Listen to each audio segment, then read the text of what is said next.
ஆன்மாவை விற்று ராஜ்யசபை சீட்டு வாங்கியிருக்காரு கமல்ஹாசன் அப்படின்னு ஒரு தரக்குறைவான ஒரு குற்றச்சாட்ட சொல்லியிருக்கிறாரு முன்னாள் ஐபிஎஸ் அதிகாரி அண்ணாமலை. பிஜேபியை சேர்ந்தவர். அரசியல் ரீதியாக எந்த கருத்தையும் வைக்கலாம்.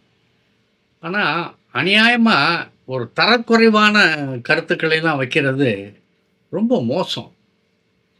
இது தரந்தாழ்ந்தது.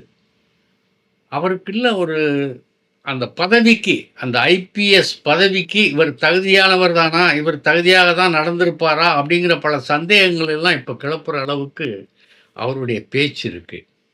கமல்ஹாசன் ஆன்மாவை விட்டு பதவி வாங்குற அளவுக்கு இனிப்பிறவி கிடையாது. இழிந்த பிறவி இல்லை. உங்களை மாதிரி பதவி கிடைக்கலன்னா கோவிச்சுக்கிட்டு இமயமலை போன கதையெல்லாம் எங்களுக்கு தெரியாதா அப்படின்னு சில பேர் கேட்குறாங்க. ஆமாங்க, இவருக்கு பதவியை பறிச்சுட்டு, மாநில தலைவர் பதவியை பறிச்சுட்டு இவர் அம்போடு வெளியே பட்டினோடனே இவர் கோவிச்சுக்கிட்டு எங்கே போயிட்டாரு? இமயமலை போயிட்டாரு. இமயமலைக்கு ஆன்மீக பயணம் போவாங்க. ஆன்மீக பயணம் போய் அங்கே இதெல்லாம் கொஞ்சம் அமைதியாக இருந்துட்டு மனசை தேர்த்துக்கிட்டு புத்துணர்வு ஏற்றிக்கிட்டு வருவாங்க. இப்போ நம்ம சூப்பர் ஸ்டார் ரஜினிகாந்த் பண்ணுறது இல்லையா? அவர் வருஷம் போயிடுறாருல்ல. ரிஷிகேஷ் அது அதுன்னு போய் பாபா குகையில் போய் தவம்லாம் இருந்துட்டு வர்றாருல்ல. இப்போ கூட அங்கே தானே போயிருக்காரு. அவர் ஒரு அமைதியான ஒரு ஆன்மீக பயணம். ஆனால் தனக்கு பதவி போச்சு அப்படின்னு ஒன்றையே கோவிச்சுக்கிட்டு சாமியாரா போகிறேங்கிற மாதிரி இமயமலை போனவர் தான் நம்ம அண்ணாமலை. அவர் சொல்கிறாரு, ஆன்மாவை எவ்வளோ கேவலமான வார்த்தை பாருங்க. ஆன்மாவை விற்று வாங்குற அளவுக்காடா அவ்வளோ கேவலமாக போயிட்டார் ரஜினி கமல்ஹாசன். அவருடைய உயரம் என்னன்னு தெரியுமா அண்ணாமலைக்கு?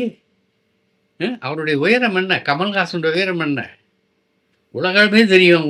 அன்னைக்கு அவர் வாங்கி வச்சிருக்கிற அவார்டுகள்லாம் இருக்க, அதெல்லாம் என்ன சாதாரண சர்டிஃபிகேட்டா?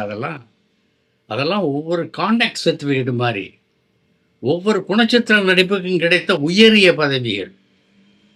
பாரதிய அரசாங்கம் கொடுக்கல அப்படின்னு சொன்னால் அரசியல் காரணமாக கமல்ஹாசனுக்கு கொடுக்கல. பெரிய உலகமே கண்டு வியந்த நடிகர் ரஜினி. நடிகர்கள் சிவாஜி கணேசனுக்கு அரசியல் காரணமாகத்தானே பதவியை கொடுக்கல. அப்படிப்பட்ட இந்தியா தானே இது. இதில் இவர் பேசுகிறாரு. ஒரு தூற்றுவதற்கும் ஒரு அளவு இருக்கு. நயினார் நாகேந்திரனை பற்றி ஒரு என்னென்ன பேசியிருப்பார், அரசியல் என்னென்ன பேசியிருப்பார்.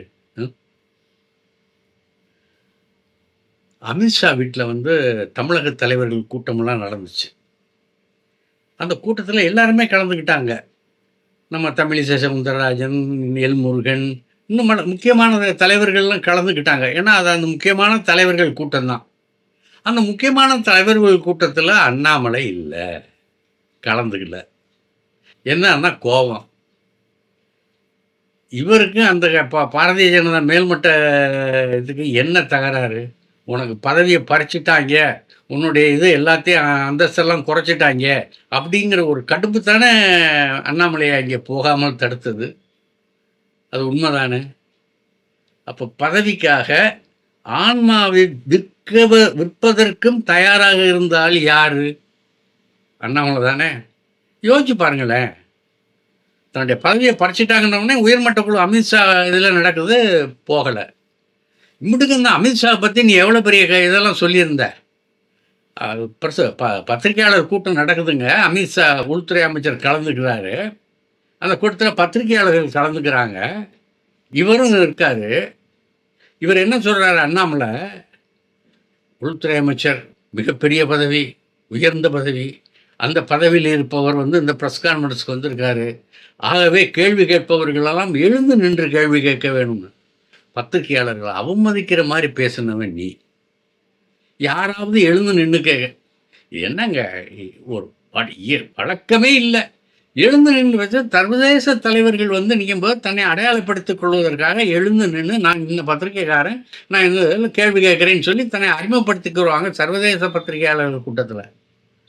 இது சென்னையில் நடந்த கூட்டம். அந்த கூட்டத்தில் நான் பத்திரிகையாளர்கள் எழுந்து நின்று கேட்கணும்னு சொன்னால் அவசியமே இல்லையே. எழுந்து நின்று கேட்குற பிரதமர் இருந்தாவே உட்காந்து நின்று சில பேர் கேட்பாங்க. சில பேர் தன்னை தெரிந்துக்கட்டுமே பிரதமர் அப்படிங்கிறதுக்காக எழுந்து தன்னை அடையாளப்படுத்தி கொண்டு பேசுவாங்க. இது இயல்பு. ஆனா, நீ கூட்டத்தில கலந்துக்கிட்டு நீ இப்படித்தான் பேசணும்னு சொல்றதுக்கு அண்ணாமலைக்கு அது தகுதி இல்ல.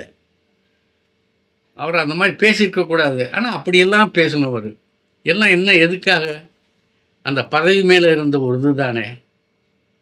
ஆன்மாவை விற்கவும் தயாராக இருந்தவர் அண்ணாமலைங்கிறது அவர் பதவி பறிபோன பிறகு அவர் நடந்து கொண்ட செயல்கள்ல இருந்தே தெரியும். ஜெயலலிதாவை என்னெல்லாம் பேசினாரு? கண்ணா பின்னான்னு பேசலையா? எடப்பாடி பழனிசாமி பாஜகவோட கூட்டணி வச்சுக்கவே மாட்டேன், செத்தாலும் வச்சுக்க மாட்டேன் அப்படின்னு சொன்னவர் தானே. சொன்னவர் தடமாறி போயிட்டாரு. சரி, அது அரசியலில் வந்து அது இயல்புங்க. கட்சி மாறுவது, கொள்கை மாறுவது, கொள்கையை மறப்பது, கூடி குழவுவது, எதிரியாக இருந்தாலும் கூடி குழவுவது, இதெல்லாம் அரசியலில் சர்வசாதாரணம். அந்த பதவி ஏன் ஒரு காலத்தில் திராவிட முன்னேற்ற கழகம் வந்து ராஜாஜி என்ன மாதிரி சொன்னாங்க? ஆச்சாரியார், குள்ளுகப்பட்டர், இன்னும் என்னென்ன சொன்னாங்க? அவங்க வந்து சர்வகட்சி கூட்டணி அமைச்சு ஆட்சியை கைப்பற்றலையா? அதாவது அரசியல், அது அந்த அரசியல் அதில் ஞானம் இருந்தது, அசிங்கம் இல்லை. அந்த மாதிரி இது கொள்கை தனியாக வச்சுருவாங்க. எலெக்ஷன் கோட்பாடு, எலெக்ஷனுடைய அலையன்ஸு அந்த இதில் உடன்பாடு ஏற்பட்டு அவங்க இது வச்சுக்குவாங்களே, இதில் கொள்கையை அடகு வச்சு இதெல்லாம் பண்ண மாட்டாங்க. இந்த இப்போ ஜெயலலிதாவை பற்றி கண்ணா அப்படின்னான்னு பேசுனதுனால நான் பாஜகவோட கூட்டு சேர மாட்டேன் அப்படின்னு சொன்ன அண்ணாமலை இன்னைக்கு எதுக்கெடுத்தாலும் முழுக்கு முழுக்குன்னு டெல்லிக்கு போகிறாரு. என்ன காரணம்? பதவி தானே.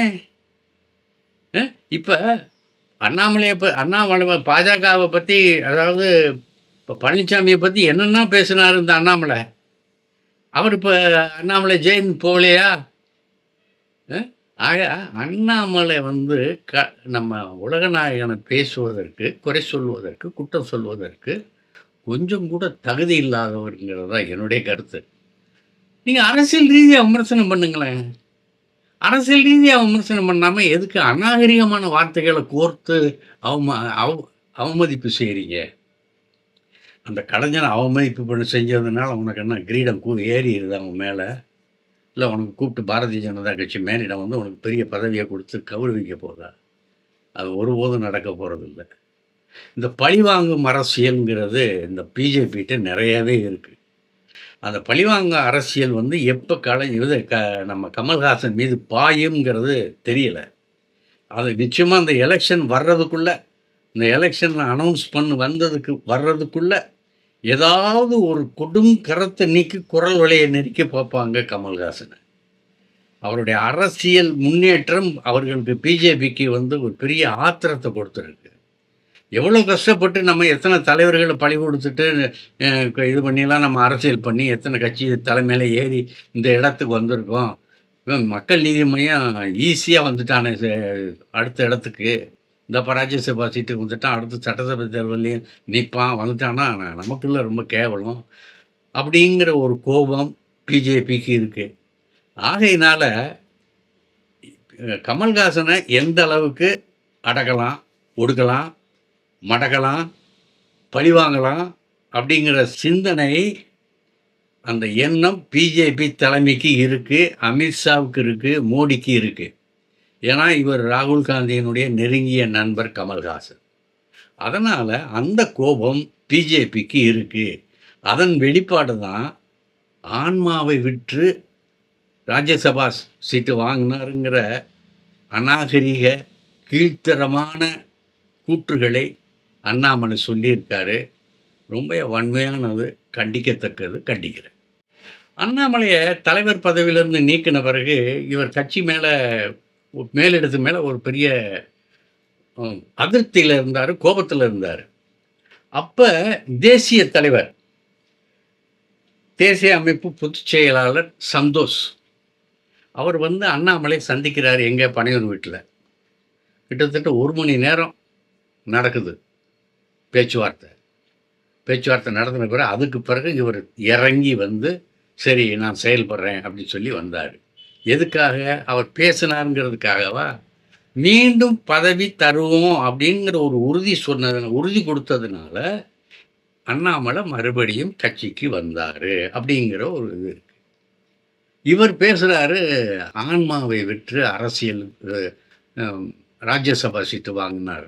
உங்க கட்சியில் உள்ளவர்கள் எல்லாமே சமூக விரோதிகளும் நிறைய பேர் இருக்காங்க தெரியுமா? இந்த கஞ்சா இது அதெல்லாம் ஒரு பெரிய அமைப்பை சேர்ந்த ஒரு சென்னையில் கைதாகலையா? மைனாரிட்டி மோர்ச்சா தேசிய செயலாளர் அப்துல், இவர்கிட்ட இருந்து கொகைன், கஞ்சா இதெல்லாம் கைப்பற்றினாங்க. பெரிய தேசிய அளவில் இருக்கிற தலைவர். இப்போ அந்த நேரத்தில் நீ என்ன ஏதாவது சொன்னியா? அவருக்கு எதுக்கு அந்த பதவி கொடுத்த? ஒரு கஞ்சா விற்கிற ஆளுக்கு எப்படி பதவி கொடுத்த? நீ பேசலாமா? இது ரொம்ப ஒரு அநாகரிகமான பேச்சு தான் நான் பார்க்குறேன். இதெல்லாம் கொஞ்சம் தரம் தாழ்ந்த அரசியல் தமிழ்நாட்டுக்கு தேவையில்லை. சரி, அடுத்தது விரிவாக பார்க்கலாம். நன்றி. இந்த வீடியோ உங்களுக்கு பிடிச்சிருந்தா லைக் பண்ணுங்க, கமெண்ட் பண்ணுங்க, ஷேர் பண்ணுங்க, சப்ஸ்கிரைப் பண்ணுங்க.